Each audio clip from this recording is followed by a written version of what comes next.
Hey guys, Scott back again with a new beer dissection video. What I have for you today, let me just explain what I have from New Belgium. Okay, the Voodoo Ranger brand. It looks like I got the Voodoo guy on there. And this one's called Voodoo Vice IPA. It looks like a take on Miami Vice. I was a 80s kid in school watching Miami Vice with Crockett and Tubbs, so kind of he's dressed like that in his pastels. This was part of a compilation pack by New Belgium. I'm probably going to have a pop over my face or over my shoulder. Similar thing. They had 4 beers, 3 different styles. You'll probably see a few of them. A couple of them should be very familiar to you, as when there may be a couple that you're not very familiar with. I'm planning on doing, if I haven't done so already, some beer dissection videos for a couple of them that are a little bit newer, and maybe even a beer face-off video, 1 or 2, on a couple of them that are pretty popular. I think the Juice Force and things like that. New Belgium, as we're probably, I think they started out at Fort Collins, Colorado, or at least in Colorado. They're now owned by Big Beer, I believe. Lion Beverage from Australia, which is kind of a subsidiary of Kirin Beer in Japan. They own them. Again, if I'm mistaken, please chime in underneath. But I think that's where I've read it, because I've done these compilation packs before. Like I said, I like to get these compilation packs because you can try a few different beers or styles from a particular brewery. And I've done this a lot with New Belgium, Sam Adams, Victory, things like that, Southern Tier. So I always recommend people to try that out. So we know the Voodoo Ranger brand is, when I see the Voodoo Ranger guy with the skeleton head, I'm thinking IPAs, and indeed this pack is an IPA, and they've all been full of IPAs. And they've always been solid beers, and you know, at the filming of this video, I've already done a few and tasted a few of them, and some I've had in the past and I hadn't had in a while, and they're still all pretty solid beers. So I'm expecting this one, which I've never had, to be the same. You know, I'm expecting it's going to be a solid IPA. The canning on date on this is, actually they don't have a canning date. They have a best buy date, October, or best consumed date, I guess, October 2023. I'm filming this kind of mid-May of 23. So pretty fresh. You know, you do have to be careful with some of these hoppy beers for what I've talked about with oxidation and losing some of the bitterness, flavor, and aroma of the hops over time. All right, so let's crack this bad boy open. It's at, if I didn't mention, 7.1%. Not 7%, not 7.2, but 7.1% alcohol. I don't have the bitterness. I'm expecting, because the pack is called like a hazy pack, or it's either a New England juicy hazy type of IPA. I remember sometimes brewed. I don't know the grist on this. Some of these beers I look up and I dive in pretty deep. Some beers I just want to go in blind. But a lot of times they're using oats and unmalted wheat to create the haze, other than just the hops itself, or sometimes the yeast. All right, so let's crack this bad boy open.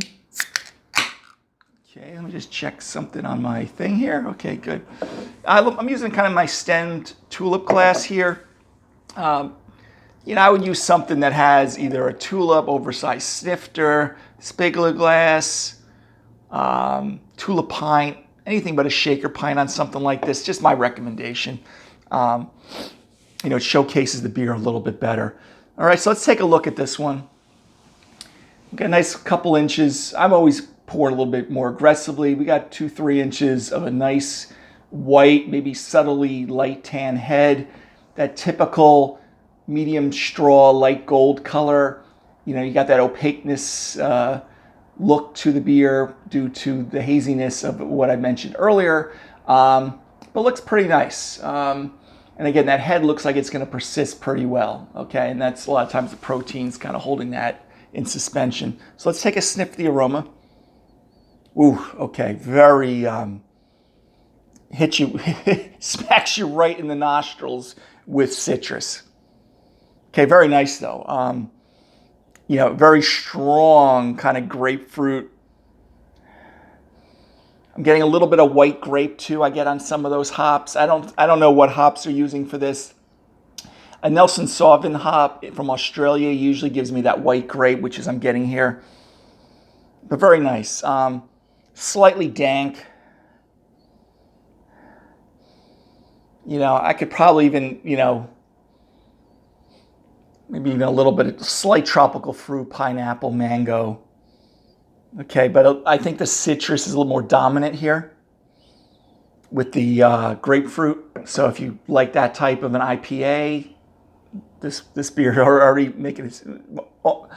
seeming to be right up your alley. Okay, pretty neutral malt.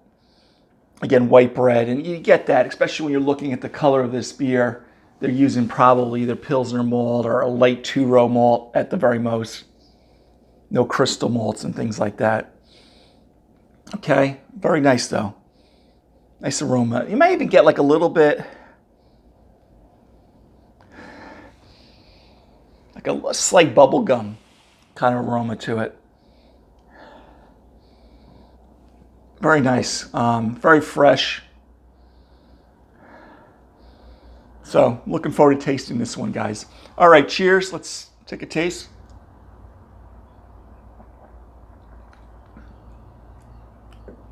Huh. Medium carbonation. What's funny is I just kind of said on the tail end that bubblegum, that was kind of what I almost tasted right when it hit my taste buds, was like kind of this bubblegum kind of flavor. I mean, it's definitely got citrus there too with the grapefruit.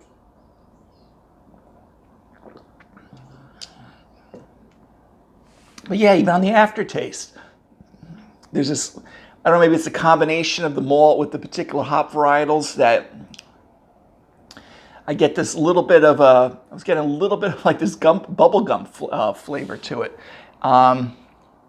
Citrus, probably low to moderate bitterness. It's not really lip puckering like a assertive or highly assertive.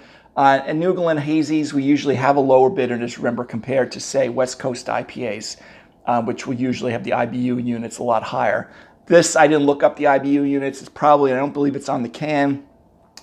I would guess it's somewhere in that 20, no more than 30 range IBUs. Okay, but very nice. No alcoholic warmth, even though we're starting to approach it, 7.1.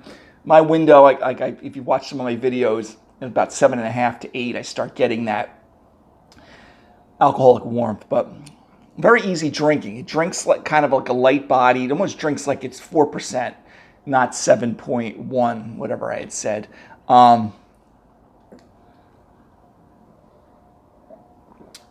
Again, still very neutral malt on the taste buds here. Ripe white bread. If at the very most, maybe a light toast, but it's pretty neutral. Maybe just enough to support the bitterness a little bit, so it's not being completely overwhelmed. So not too bad, guys.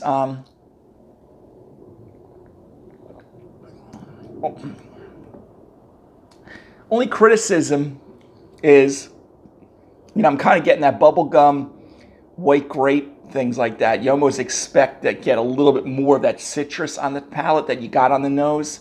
But still pretty solid beer. I've never had this Voodoo Vice IPA before, but it's pretty good. So if you're looking at this beer and you get that compilation pack, you like your typical hazies, maybe a little lighter bodied than some of the really high, like 8-9%.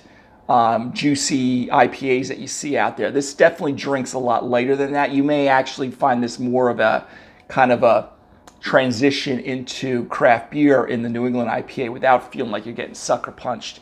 And some IPAs do that. They're not so overwhelmingly smacking you in the face with orange and grapefruit. This actually drinks pretty light.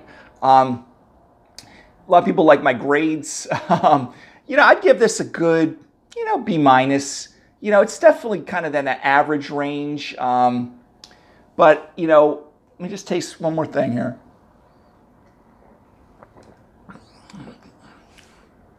Again, my grades are just kind of subjective anyway. Other people would rate it higher or lower.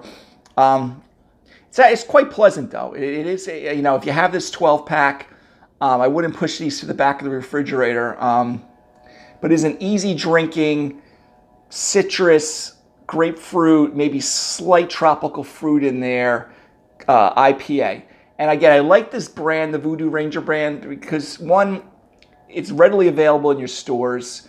You're not spending $29, $30 for a 4 or 6 pack. You know, usually that 12 pack's roughly $20. You're getting a lot of different varieties from there. So again, guys, today's beer dissection, New Belgium Voodoo Vice IPA, kind of a take, I guess, on Miami Vice from the 80s TV show. You know, average, average to slightly below average, hazy, juicy IPA, but nothing to stick your nose up at and you know, pass by if you feel that you're in a pinch and you can't get to your local beer store. I would recommend it. I think something like this would go very nice with, a lot of times IPAs are a little bit too overpowering for seafood, but I think this would even do very well with like some white fish like cod and fish tacos and things like that. I always recommend IPAs a lot with anything that you would add a little fruit, citrus zing to. So you can think about it, you know, quesadilla, Spanish, Mexican fare. I always seem to gravitate to. But this would do great with just broiled fish or, you know, even on the grill, like a nice like tuna steak or something like that. All right, guys, so beer dissection, New Belgium Voodoo Vice IPA, part of the compilation pack, which I sure have it. I recommend it. You will find a lot better out there on the market, but again, I so far I'd be recommending that 12 pack for you guys. Okay. Anyway, guys, till the next beer dissection video or beer video in general, have a great day. Take care. Bye bye.